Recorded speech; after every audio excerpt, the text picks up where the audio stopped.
नमस्कार दोस्तों करवा चौथ के दिन महिलाओं को 3 गलती भूल के भी नहीं करना चाहिए। शादी के बाद रख रही हैं पहला करवा चौथ तो आपको 3 नियमों का अवश्य पालन करना चाहिए। करवा चौथ के दिन भूल के भी छलनी के बिना चांद नहीं देखना चाहिए। करवा चौथ की कहानी कथा अवश्य पढ़ना सुनना चाहिए। इस दिन आपको सफ़ेद वस्तु का दान जो है भूल के भी नहीं देना चाहिए। तो आइए जानते हैं हमें कौन सी चीज़ों का दान नहीं देना चाहिए। कई बार महिलाएं जो होती हैं वो करवा चौथ का व्रत तो रखती हैं, लेकिन कई बार उनसे अनजाने में कुछ गलतियां हो जाती हैं। तो आज मैं आपको इस वीडियो में यही बताना चाहती हूँ कि इस दिन आपको कौन सी 3 गलतियां नहीं करनी चाहिए, और यदि आप पहली बार रख रहे हैं तो कौन से 3 नियमों का पालन करना चाहिए, कौन सी चीज़ों का दान आपको देना चाहिए। इस दिन महिलाओं को गौरी माता की पूजन करना नहीं भूलना चाहिए। महिलाओं को इस दिन अपने हाथों से गौरी माता के पूजन के दौरान हलवा पूरी अर्पित करना चाहिए। चंद्रमा माता का कारक होता है, इसीलिए इस दिन आपको अपनी माँ, सास, किसी भी बड़े बुजुर्ग का अपमान नहीं करना चाहिए। अगर आप ऐसा करते हैं तो यह व्रत सफल नहीं माना जाता है। इसीलिए न केवल करवा चौथ वाले दिन, आप कोई अन्य दिनों में भी अपने बड़े बुजुर्गों का अपमान आपको नहीं करना चाहिए। महिलाएं चांद देखने से पहले किसी को दूध, दही, कपड़ा या कोई भी वस्तु इस दिन दान नहीं देना चाहिए। अगर आपके घर में बच्चे हैं तो आप यह कार्य किसी और सदस्य के द्वारा करने को कह सकती हैं, क्योंकि करवा चौथ का जो व्रत होता है वो सुहागन महिलाओं का प्रतीक होता है। सफ़ेद रंग जिस तरह शादी के अवसर पर शुभ नहीं माना जाता है, ठीक उसी तरह यह करवा चौथ पर भी अशुभ माना जाता है। इस बात को आपको विशेष ध्यान रखना चाहिए। करवा चौथ के दिन भूल से भी बिना छलनी के चांद नहीं देखना चाहिए। करवा चौथ का जो चांद होता है वो हर बार देर से निकलता है। ऐसे मौके पर महिलाएं जो होती है वो चांद निकलने का बेसब्री से इंतजार किया करती हैं। लेकिन क्या आप जानते हैं करवा चौथ का जो चांद होता है वो महिलाओं द्वारा नंगी आंखों से देखना अशुभ माना जाता है। इसी वजह के चलते इस दिन जो है सुहागिन स्त्रियाँ चांद को छलनी की मदद से देखना चाहिए। अगर आप भी करवा चौथ के दिन चंद्रमा के निकलने का इंतजार कर रही हैं तो परिवार के किसी सदस्य को आप जो है चांद देखने के लिए भेज सकती हैं। करवा चौथ के दिन आपको कौन से नियमों का पालन अवश्य करना चाहिए। यदि आप पहली बार करवा चौथ का व्रत रख रही हैं तो आपको कुछ नियमों का अवश्य पालन करना चाहिए। उन्हें शादी का जोड़ा पहनकर ही करवा चौथ का पूजन करना चाहिए। यदि आप पहली बार रख रही हैं तो इसे बहुत ही शुभ माना जाता है। इससे दाम्पत्य जीवन में खुशियों का आगमन होता है और आपसी प्रेम भी बढ़ा रहता है। तो आपको इस बात का ध्यान रखना चाहिए और जो है 16 श्रृंगार करके ही पूजा करना चाहिए। करवा चौथ के दिन नवविवाहित महिलाएं 16 श्रृंगार करें और उसी प्रकार पूजन की तैयारी भी करें। इससे दाम्पत्य जीवन में कभी भी किसी प्रकार की कोई परेशानी नहीं आएगी और सुख सौभाग्य की प्राप्ति भी हो सकती है। इस बात का भी आपको विशेष ध्यान रखना चाहिए यदि आप पहली बार रख रही हैं तो। और आपको सुबह जो है जल्दी उठकर स्नान करने के बाद घर में सभी बड़े बुजुर्गों सदस्यों का आशीर्वाद लेना चाहिए। ऐसा करने से घर परिवार में सुख, सौभाग्य और समृद्धि बनी रहती है। इस दिन की शुरुआत जो है सरगी के साथ होना चाहिए और जो महिलाएं पहले करवा चौथ का व्रत रख रही हैं उन्हें अपनी सास की तरफ से सरगी के तौर पर मिठाई, कपड़े, श्रृंगार अवश्य मिलता है। और उसके बाद व्रती महिलाएं जो होती हैं वो निर्जला व्रत इस दिन रखना चाहिए। करवा चौथ के दिन कहानी और कथा जो है अवश्य सुनना चाहिए। करवा चौथ के दिन रात में चांद को देखने के बाद ही अर्घ्य देना चाहिए। करवा चौथ के दिन शाम के समय चंद्रमा को अर्घ्य देने का विशेष महत्व बताया जाता है। इसके बाद ही व्रत का पारण करना चाहिए। ऐसे में व्रत का पारण करने से पहले छलनी से पहले चांद को देखा जाना चाहिए और उसी छलनी से अपने पति को देखना चाहिए। उसके बाद पति के हाथों से पानी पीकर व्रत खोलना चाहिए। इससे शुभ फल की प्राप्ति होती है। करवा चौथ के दिन नवविवाहित महिलाएं इन नियमों का जरूर करें पालन। और अगर हमारी स्टोरी आपको अच्छी लगी तो आप हमारे कमेंट बॉक्स में जाके इस तरह की जानकारी प्राप्त करने के लिए चेकआउट कर सकते हैं। कुछ महिलाओं का जो है प्रश्न होता है कि बिना चांद के करवा चौथ का व्रत हम कैसे खोलें। ऐसे में बड़ा सवाल यह है कि आपको टेंशन लेने की ज़रूरत नहीं है।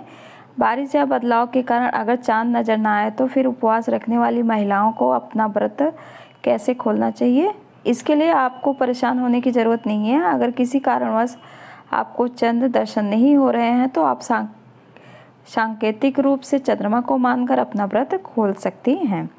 तो ऐसे भी आप कर सकती हैं। ऐसा होता है कभी कभी जो है चांद दिखाई नहीं देता है। इस दिन आपको एक खास उपाय महिलाओं को अवश्य करना चाहिए।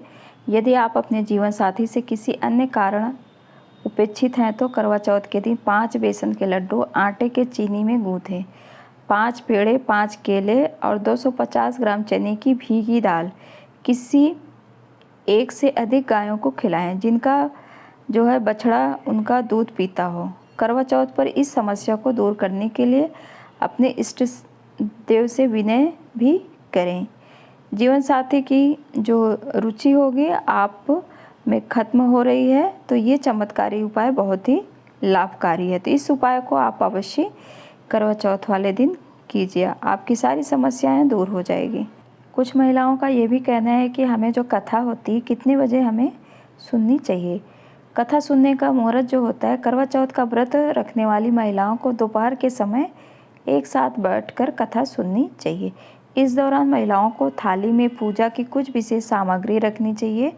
इसमें जो है हल्दी, कलावा, अक्षत, सिंघाड़ा, केला, मिठाई, बतासा जैसी चीज़ें शामिल करनी चाहिए। अगर करवा चौथ की कथा आप शुभ मुहूर्त में ही सुने तो ज़्यादा बेहतर होता है। इस दिन दोपहर 12:01 से लेकर 12:48 तक अभिजीत मुहूर्त रहता है। आप इस शुभ अवधि में करवा चौथ की कथा अवश्य सुनें। करवा चौथ के दिन जो है हमें क्या करना चाहिए, क्या नहीं करना चाहिए, इस बात का भी हमें विशेष ध्यान रखना चाहिए। करवा चौथ के दिन जो है तामसिक भोजन भूलकर भी हमें नहीं करना चाहिए, अर्थात इससे पाप के भागीदार आप बन सकते हैं। करवा चौथ के दिन कैंची, सुई, चाकू गलती से भी हमें इस्तेमाल नहीं करना चाहिए। इससे देवी देवता नाराज़ हो सकते हैं और व्रत का फल आपको नहीं मिलेगा।